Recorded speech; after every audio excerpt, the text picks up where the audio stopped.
So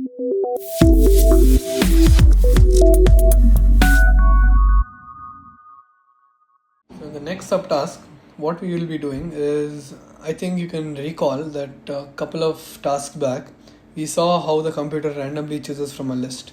We are going to be basically taking that and putting it in a function and calling that from the main function. So let's look at this code. First, we're going to input a random module from Python, and similarly we are initializing the first course, and over here we're defining the user input function, which I explained in the previous subtask. Now this particular function pertains to this subtask, so we're going to define get computer choices function, and then here we're going to return the same code which we saw earlier.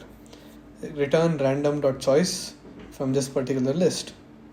So this is going to return a random value out of these three, and in the main function, same as before, we're going to print out these three sentences out.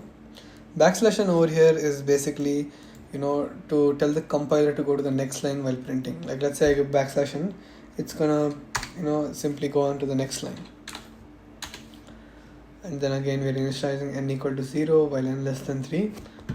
Only difference here is we are calling the get computer choice function, and then we are printing out both the user choice and the computer choice, and we are incrementing the round value by 1. So let's just run this code once. Let's say I give paper,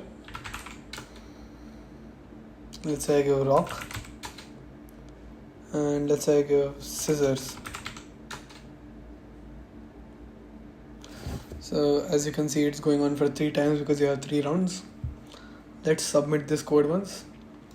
So we have passed all the test cases. Let's move on to the next subtask.